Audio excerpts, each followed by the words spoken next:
So మీరు ఎప్పుడైతే set చేస్తారో మనకు అన్నీ వస్తూ ఉంటాయి. అందులో విండోస్ 11 డౌన్లోడ్ విండోస్ 11 ఉంటుంది, అఫీషియల్ వెబ్సైట్ మైక్రోసాఫ్ట్ వాళ్ళది. దాన్ని క్లిక్ చేస్తారు. ఆ తర్వాత మనకి ఇక్కడ డౌన్లోడ్ విండోస్ 11 అని మనకు current release Windows 11 2025 update version 25H2 అని కనిపిస్తుంది. సో మనం ఏం చేస్తామంటే ఇక్కడ మనకి 3 ఆప్షన్స్ ఉంటాయి అది ఎలా అప్డేట్ చేసుకోవాలని. సో విండోస్ 11 ఇన్స్టాలేషన్ అసిస్టెంట్ ఉంటుంది, దాని ద్వారా చేసుకోవచ్చు. లేదా మనం ఒక పోర్టబుల్ యూఎస్బి డ్రైవ్ చేసుకుందాం అనుకుంటే విండోస్ 11 ఇన్స్టాలేషన్ మీడియా స్టిక్ ఉంటుంది, మనం అలా చేసుకోవచ్చు. లేదా ఆల్రెడీ ఎగ్జిస్టింగ్ మన విండోస్ 11లోనే ఉంటాము. సో విండోస్ 11లో ఉండుంటే మనం డైరెక్ట్గా ఐఎస్ఓ ఫైల్ చేసుకొని డౌన్లోడ్ చేసుకొని అక్కడి నుంచి మనం కావాలంటే రూఫస్ అనే ఒక సాఫ్ట్వేర్ వాడుకొని పోర్టబుల్ డ్రైవ్ చేసుకొని ఇన్స్టాల్ చేసుకోవచ్చు. లేదా ఇక్కడ ఆల్రెడీ మనకి ఉన్నది మనం చేసుకోవచ్చు అనమాట. సో ఇప్పుడు మనము దాన్ని డౌన్లోడ్ చేసుకుంటాము. అంటే మనం ఐఎస్ఓ ఫైల్ అనేది డౌన్లోడ్ చేసుకుంటాము. మనము Windows 11 ISO for ARM64 devices ఉంది కదా, దాని మీద క్లిక్ చేస్తాము. Windows 11 multi edition ISO for 64 devices ఉంది, దాని మీద క్లిక్ చేస్తాము. డౌన్లోడ్ నౌ మీద క్లిక్ చేస్తాం అన్నమాట. సో మనకి అలా చేసినప్పుడు సెలెక్ట్ ప్రొడక్ట్ లాంగ్వేజ్ అని కనిపిస్తుంది. సో మనం ఇక్కడ మన లాంగ్వేజ్ అనేది సెలెక్ట్ చేసుకుంటాము. ఇక్కడ మేమైతే ఏం చేస్తున్నామంటే ఇంగ్లీష్ ఇంటర్నేషనల్ అనేది సెలెక్ట్ చేసుకున్నాము.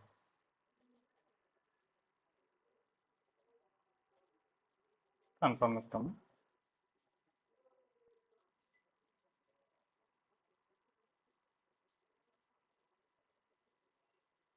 సో ఇప్పుడు మనకి ఇక్కడ డౌన్లోడ్ విండోస్ 11 ఇంగ్లీష్ ఇంటర్నేషనల్ కనిపిస్తుంది. సో 64 బిట్ డౌన్లోడ్ క్లిక్ చేస్తాము.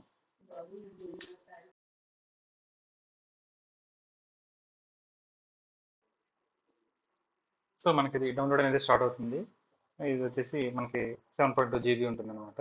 సో నేను డౌన్లోడ్ చేసేసాను ఆల్రెడీ. ఇప్పుడు అది ఓపెన్ చేద్దాం అనమాట.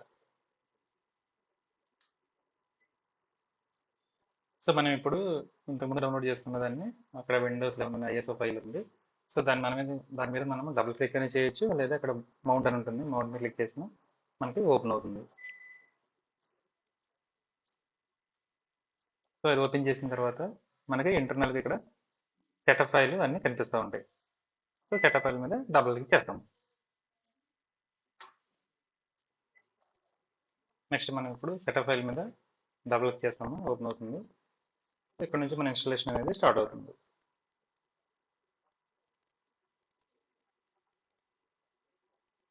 సో ఫస్ట్ విండోస్ ప్రిపేరింగ్ అని పడుతుంది, నెక్స్ట్ స్టెప్ నుంచి ఇన్స్టాలేషన్ స్టార్ట్ అవుతుంది, మనకు ఆప్షన్స్ కూడా అడుగుతుంది అనమాట.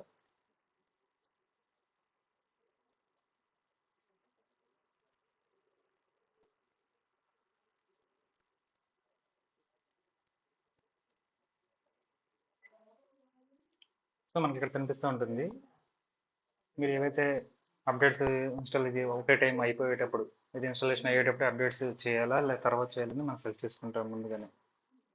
సో దానికోసం మనం కూడా క్లిక్ చేస్తాము.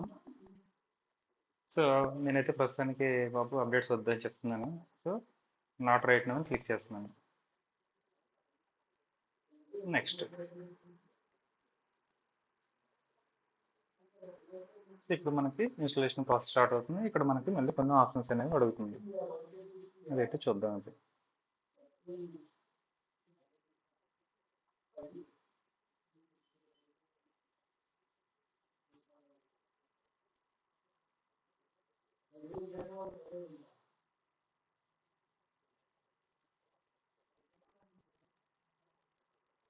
సో మనకి ఇక్కడ మనకి లైసెన్స్ అది టర్మ్స్ వస్తుంది, అవి మనం కింద వరకు ట్రై చేసుకుని మరి యాక్సెప్ట్ అని కొట్టేయచ్చు అనమాట.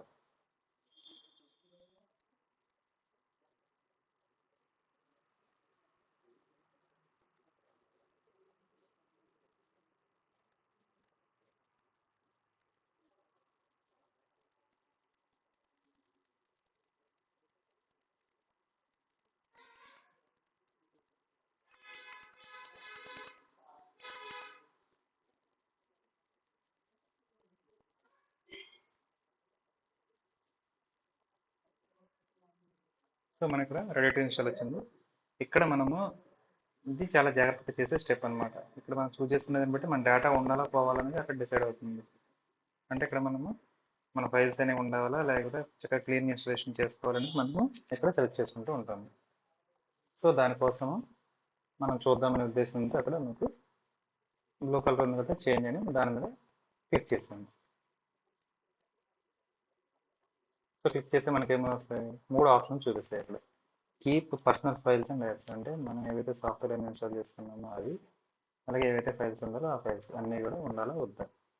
నెక్స్ట్ రెండో ఆప్షన్ ఏంటంటే పర్సనల్ ఫైల్స్ ఏవైతే ఉంటాయో అవి మాత్రమే ఉండాలా, అంటే యాప్స్ అన్ని పోతాయి, అన్ఇన్స్టాల్ అయిపోతాయి, ఓన్లీ మన పర్సనల్ ఫైల్స్ వరకే ఉండాలా అనేది రెండో ఆప్షన్ అనమాట. మనకు అది కావాలంటే అది పెట్టుకుంటాం. లేదు నేను క్లీన్ ఇన్స్టలేషన్ చేసుకోవాలి అంటే మొత్తం నాకు ఎటువంటి డేటా అవసరం లేదు అంటే సి డ్రైవ్లో ఉన్నది ఎటువంటి అవసరం లేదు అనుకుంటే మనం నథింగ్ అని సెలెక్ట్ చేస్తాము. సో ఇక్కడ ఏంటంటే నేను వేరే సాఫ్ట్వేర్ చాలా ఉన్నాయి కాబట్టి డేటా కూడా ఉంది కాబట్టి నేను ఫస్ట్ ఆప్షన్ అని సెలెక్ట్ చేసుకుంటున్నాను. సెలెక్ట్ చేసుకున్న తర్వాత నెక్స్ట్ అని క్లిక్ చేస్తాను.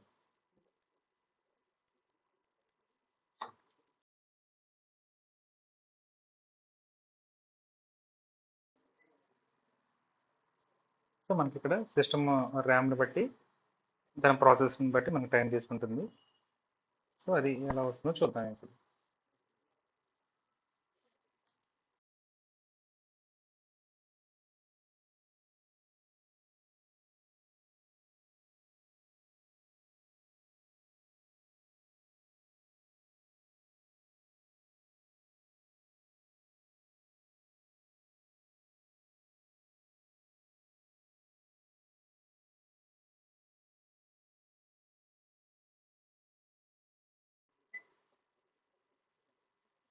సో ఇక్కడ మనము నెక్స్ట్ అనేది క్లిక్ చేస్తాము. సో వెంటనే ఇన్స్టాలేషన్ ప్రోగ్రామ్ అనేది స్టార్ట్ అవుతుంది. సో ఇది కొంచెం టైం పడుతుంది, నాకైతే ఒక 10 మినిట్స్ వరకు పట్టింది. మీకు కూడా మీ సిస్టమ్ పెర్ఫార్మెన్స్ బేస్ చేసుకొని కొంచెం టైం పడుతుంది. సో ఇది 100% అయిపోయిన తర్వాత మనం వెయిట్ చేయాలి.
సో మన ఇన్స్టాలేషన్ మొత్తం ప్రాసెస్ మొత్తం కంప్లీట్ అయిపోయింది. ఇప్పుడు అది ఇందులో చూసుకుంటాము. సెట్టింగ్స్లోకి వెళ్తాము. ఇంకా ఇట్లా సిస్టంలో మనకి లాస్ట్లో మనకి అబౌట్ అని ఉంటుంది. దాన్ని క్లిక్ చేస్తాము. సో మీకు ఇక్కడ కింద కనిపిస్తూ ఉంటుంది అనమాట. 25H2 అనేది కనిపిస్తుంది.